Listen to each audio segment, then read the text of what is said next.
कोई ऐसा घर है जिसे सब लोग कहते हैं कि ये हॉन्टेड है। हमारी आज की कहानी कुछ ऐसे ही एक्सपीरियंस के बारे में है। इस कहानी के लेखक हैं इमरान कुरैशी। आशा है आपको पसंद आएगी।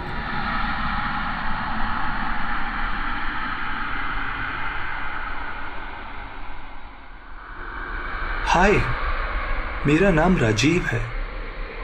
जो घटना मैं आज आपके साथ शेयर करने जा रहा हूं, ये मेरे साथ 2015 में घटी थी।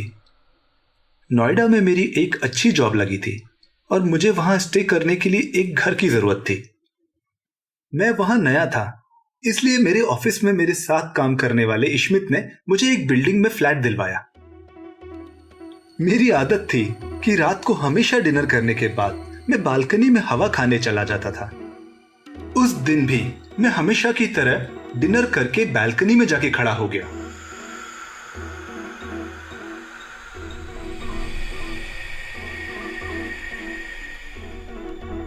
मैंने देखा कि सामने वाली बिल्डिंग के चौथे माले पे जो फ्लैट है उसकी लाइट जल रही है और अंदर लाल साड़ी पहने एक लेडी खड़ी है।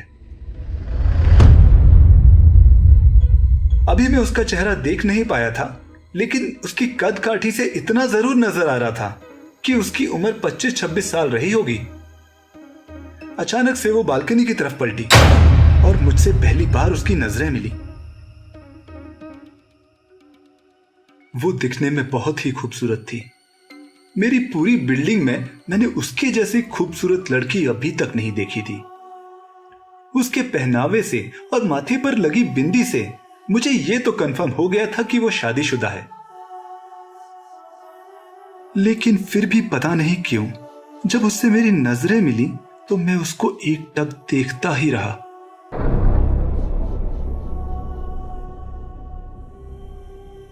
उसने थोड़ी देर मुझसे नजरें मिलाई और फिर अंदर जाकर लाइट्स बंद कर ली। 5 मिनट और ऐसे ही खड़े रहने के बाद मैं भी अपने रूम में वापस आ गया और रोजाना की तरह एक गिलास दूध पीकर सो गया। पर उस दिन से यह वाकया रोजाना होने लगा था।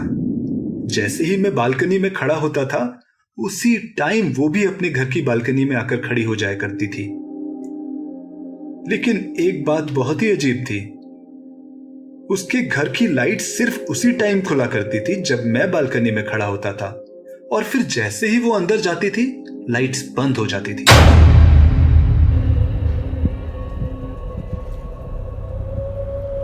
आप देख रहे हैं थ्रिलर टेल्स।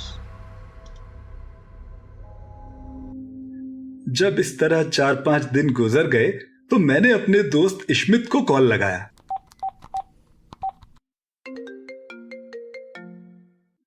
इश्मित, तुझसे कुछ जरूरी बात करनी थी यार। अरे वो तो तू ऑफिस में भी बोल सकता था ना। अरे नहीं यार, थोड़ा अर्जेंट है।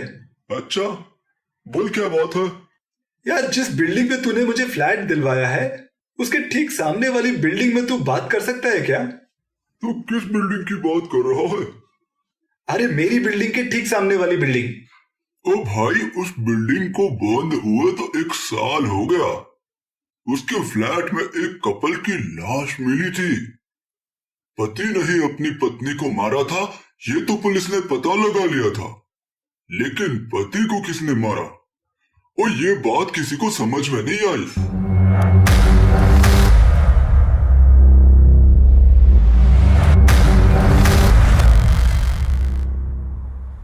ये तो क्या कह रहा है? उस बिल्डिंग में एक फ्लैट है जिसकी लाइट्स रोजाना रात को खुलती है और एक लेडी भी उसमें नजर आती है। अरे नहीं, ऐसा तो हो ही नहीं सकता, क्योंकि उन दोनों की मौत के बाद वहां रह रहे लोगों को रात के टाइम रोने और चिल्लाने की भयानक आवाजें सुनाई देती थी। इस वजह से एक एक करके उस बिल्डिंग के सारे लोग फ्लैट खाली करके चले गए। बस तभी से वो बिल्डिंग बंद है।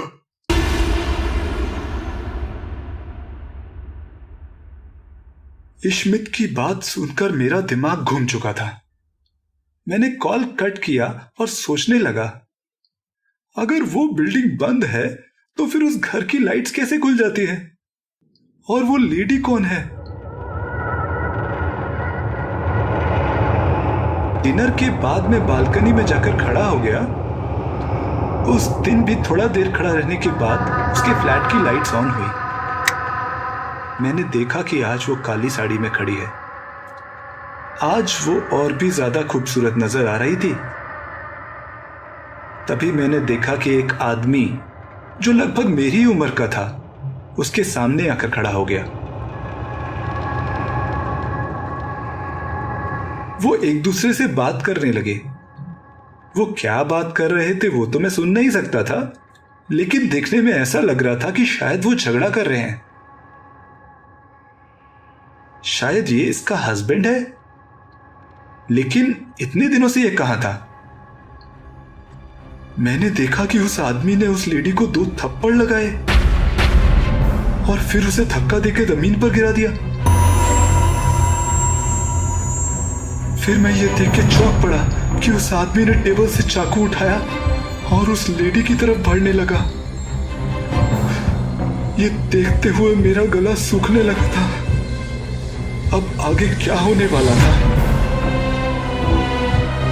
वो लेडी रोते रोते उसको देख रही थी और वो धीरे धीरे उसकी तरफ बढ़ रहा था। जैसे ही उसने उस लेडी को चाकू मारने के लिए हाथ ऊपर किया, मेरे मुंह से निकल गया, नहीं। हाँ, मेरे चिल्लाते ही उस फ्लैट की लाइट्स अपने आप बंद हो गई और फिर वहां हमेशा की तरह ही अंधेरा हो गया। लेकिन मुझे एक अजीब सी बेचैनी सी होने लगी थी। क्या उस आदमी ने उस लेडी को मार दिया होगा? कमरे की लाइट्स अपने आप बंद कैसे हुई? मेरे मन में कई सवाल आ रहे थे।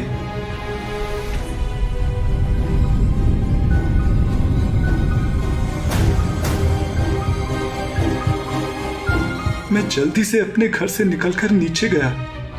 मैंने देखा मेरी बिल्डिंग का गेट बाहर से बंद हो चुका है। राकेश, राकेश! मैंने वॉचमैन को आवाज लगाई, जिसको सुनकर राकेश बाहर की तरफ बने गार्ड रूम से बाहर निकला। क्या हुआ साहब? राकेश के मुंह से शराब की बदबू आ रही थी, जिससे साफ था कि उसने लगा रखी है। राकेश, सामने वाली बिल्डिंग में जो लेडी रहती है उसका पति उसे मार रहा है। जल्दी से गेट खोलो, मुझे उसे बचाना है। क्या सर, आप इतनी रात के मजाक कर रहे हैं? मैंने अपनी आंखों से देखा है, उसने चाकू से उस पर हमला भी किया है। जल्दी गेट खोलो। अरे उस बिल्डिंग में कोई रहता ही नहीं, तो हमला कहां से होगा? साहब आप एक काम कीजिए, आप अपने कमरे में जाके सो जाइए। राकेश की आवाज से लग रहा था कि वो कुछ ज्यादा ही नशे में है। मैंने उससे गेट खुलवाने की बहुत कोशिश की, लेकिन हर शराबी की तरह वो भी अपने मुंह से सिर्फ एक ही बात बोलता रहा। आप अपने फ्लैट में जाके सो जाइए साहब, इधर कोई नहीं रहता।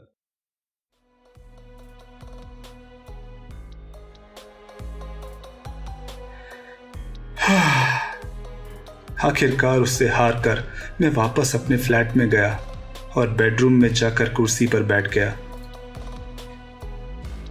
12 बज चुके थे और मेरा सोने का बिल्कुल भी मन नहीं था, बस दिमाग उसी तरफ लगा था। सोच में डूबे हुए कब 2 घंटे निकल गए और मुझे पता ही नहीं चला। अब मुझे झपकी आने लगी थी, तो मैंने टेबल पर ही अपना हेड डाउन कर लिया और मेरी आंखें अपने आप बंद हो गईं।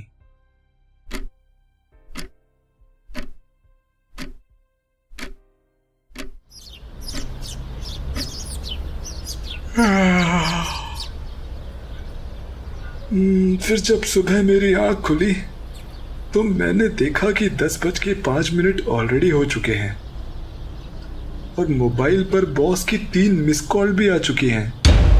मैं जल्दी से तैयार हुआ और ऑफिस के लिए निकल गया। पूरे दिन मेरे दिमाग में चलता रहा कि उस लेडी का क्या हुआ होगा।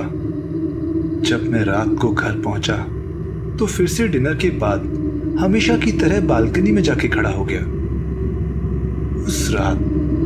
उस रात उसके घर की लाइट्स उस टाइम नहीं खुली।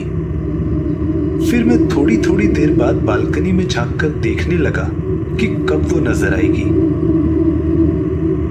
रात तकरीबन 12 बजे के टाइम उस घर की लाइट्स खुली और वो लेडी मुझे फिर से नजर आई। वो बिल्कुल सही सलामत थी। ये देख के मुझे खुशी भी हुई और हैरानी भी। लेकिन आज मैं उससे मिलकर बात करने की ठान चुका था। काफी देर तक उसको देखता रहा और वो भी नजरें झुकाने को तैयार नहीं थी। अब मैं अपने घर से निकला और नीचे गया।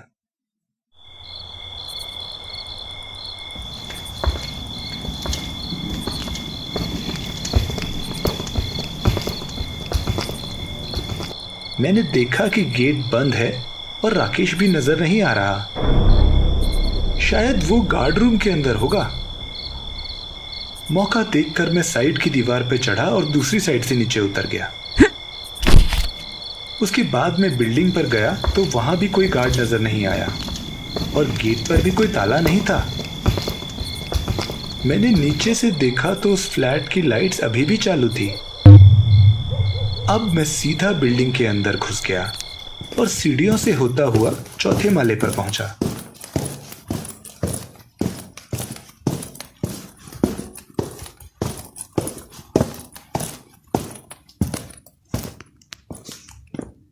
मैं उस फ्लैट के दरवाजे पर पहुंचा। मैं डोरबेल